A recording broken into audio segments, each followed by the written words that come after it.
Bienvenidos a un viaje a través del tiempo, a una era de cruzadas, fe y misterio. Hoy desenterraremos la historia de una de las órdenes militares más poderosas y enigmáticas de la historia, los Caballeros Templarios. Desde sus humildes comienzos en Jerusalén hasta su trágico y brutal final, exploraremos cómo un pequeño grupo de caballeros se convirtió en una fuerza que desafió a reyes y papas, acumulando una riqueza legendaria y un poder sin precedentes. ¿Fueron simplemente monjes guerreros o los guardianes de secretos que podrían cambiar el mundo? Acompáñenme a descubrir la verdad detrás de la leyenda, a separar el mito de la realidad y a entender las intrigas que sellaron su destino. Prepárense para desvelar los secretos de los pobres caballeros de Cristo y del Templo de Salomón. Todo comenzó a principios del siglo XII, en el año 1119, en la recién conquistada Tierra Santa. Tras el éxito de la primera cruzada, Jerusalén estaba bajo control cristiano, pero los caminos que llevaban a la ciudad sagrada eran extremadamente peligrosos. Bandas de salteadores atacaban constantemente a los peregrinos que viajaban desde la costa, robándoles y acabando con sus vidas. Fue en este caótico escenario donde un noble caballero francés llamado Hugo de Payns, junto con otros 8 caballeros, tuvo una idea revolucionaria. Se presentaron ante Balduino II, el rey de Jerusalén, y le propusieron formar una orden de monjes guerreros. Su misión sería simple pero vital: proteger a los peregrinos cristianos en su viaje a Tierra Santa. El rey, impresionado por su devoción, les concedió un cuartel general en un ala de su palacio, situado en el monte del templo, donde se creía que había estado el antiguo templo de Salomón. De este lugar sagrado tomarían su nombre: los pobres caballeros de Cristo y del templo de Salomón, más conocidos como los Templarios. Al principio su existencia fue humilde. Eran tan pobres que, según la leyenda, 2 caballeros compartían un solo caballo, una imagen que se convertiría en su famoso sello. Dependían de las donaciones para sobrevivir. Bernardo no solo era un líder espiritual respetado, sino también un brillante propagandista. Escribió una obra titulada En alabanza de la nueva milicia, donde ensalzaba a los templarios presentándolos como el ideal del caballero cristiano, un soldado que luchaba no por la gloria terrenal, sino por la de Dios. Argumentaba que matar en nombre de Cristo no era un pecado, sino un acto de fe. Este respaldo fue crucial. En el Concilio de Troyes, en el año 1129, la Iglesia Católica reconoció oficialmente a la Orden del Temple y les otorgó una regla propia, basada en la de los monjes cistercienses. A partir de ese momento, los templarios ya no eran solo un grupo de protectores, sino una orden militar de élite bajo la protección directa del Papa. Con el respaldo papal, la Orden del Temple experimentó un crecimiento explosivo. Su estructura era única. Eran monjes y soldados a la vez. Hacían votos de pobreza, castidad y obediencia, pero en lugar de dedicar su vida a la oración en un monasterio, la dedicaban al campo de batalla. Llevaban un distintivo manto blanco, símbolo de pureza, al que más tarde se añadiría la icónica cruz patada roja, que representaba el martirio. Su reputación en combate era legendaria.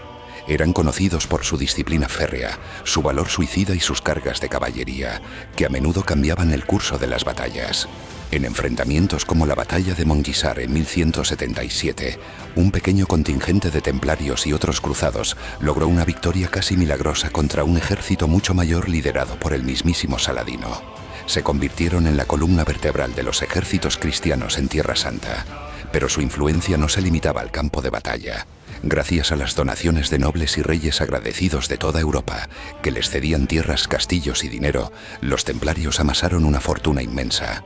Pronto, se encontraron gestionando una vasta red de propiedades por todo el continente.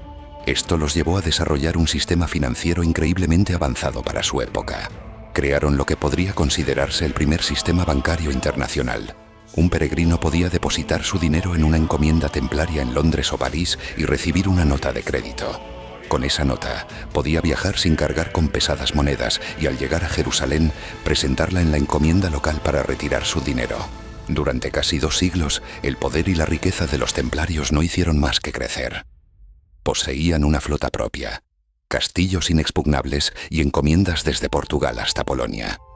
Estaban exentos de pagar impuestos locales y solo respondían ante el Papa, lo que les otorgaba una autonomía sin igual. Sin embargo, este enorme poder también generó envidias y recelos. Su arrogancia en ocasiones y su secretismo en los rituales de iniciación comenzaron a alimentar rumores oscuros. Pero la verdadera crisis llegó a finales del siglo XIII. La situación en Tierra Santa se había vuelto insostenible. En 1291, la ciudad de Acre, el último bastión cristiano, cayó en manos de los mamelucos. Con la pérdida de Tierra Santa, la razón de ser original de los templarios, proteger a los peregrinos, desapareció. Se encontraron sin una misión militar clara, pero con un poder económico y político inmenso. Esto los convirtió en un objetivo vulnerable, y el depredador perfecto apareció en la figura de Felipe IV de Francia, conocido como Felipe el Hermoso. El rey francés estaba ahogado en deudas, muchas de ellas contraídas con los propios templarios. Veía en la riqueza de la orden la solución a sus problemas financieros y en su poder autónomo una amenaza para su autoridad. Felipe, junto con su astuto consejero Guillermo de Nogaret, orquestó una conspiración meticulosa para destruir a la orden. Comenzaron una campaña de desprestigio, difundiendo rumores terribles sobre los templarios. Se les acusaba de herejía, de negar a Cristo, de escupir sobre la cruz en sus ceremonias secretas, de practicar la sodomía y de adorar a un ídolo pagano con forma de cabeza barbuda llamado Baphomet. Eran acusaciones escandalosas y en su mayoría completamente falsas, pero diseñadas para horrorizar a la población y justificar una acción drástica. El golpe final se produjo en la madrugada del viernes 13 de octubre de 1307. En una operación coordinada y secreta, los hombres de Felipe el Hermoso arrestaron simultáneamente a todos los templarios de Francia, incluido su último gran maestre, Jacques de Molay. La fecha, viernes 13, quedaría marcada en la cultura popular como un día de mala suerte. Los caballeros fueron apresados, sus bienes confiscados y sometidos a torturas brutales por parte de la Inquisición para que confesaran los crímenes de los que se les acusaba. Bajo un dolor insoportable, muchos confesaron cualquier cosa que sus torturadores quisieran oír. Aunque el Papa Clemente V, que inicialmente intentó proteger a la orden, se vio presionado por el poder del rey francés. Convocó el Concilio de Vienne y, aunque no los condenó por herejía, disolvió la Orden del Temple en 1312, argumentando que su reputación estaba demasiado dañada para poder continuar. El destino de los líderes templarios fue trágico. Jacques de Molay y otros altos dignatarios, después de haberse retractado de sus confesiones forzadas, fueron declarados herejes relapsos. En marzo de 1314, fueron quemados en la hoguera en una pequeña isla del Sena, en París. Según la leyenda, mientras las llamas lo consumían, Jacques de Molay maldijo al rey Felipe y al Papa Clemente, emplazándolos a comparecer ante el tribunal de Dios en el plazo de un año. Sorprendentemente, tanto el Papa como el rey murieron en los meses siguientes, alimentando la leyenda de la maldición del último gran maestre.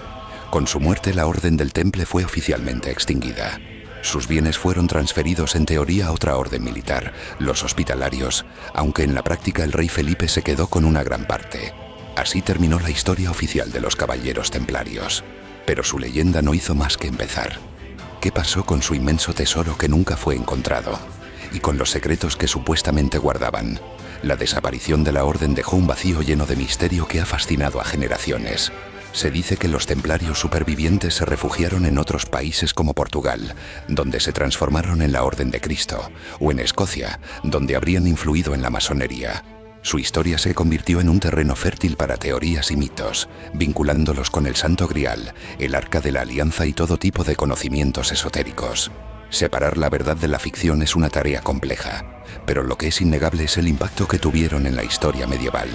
Fueron pioneros en la banca, guerreros de élite y una potencia que rivalizó con reinos. Su ascenso fue meteórico y su caída, una de las mayores conspiraciones de la historia. Archivo de Fénix, donde las historias renacen.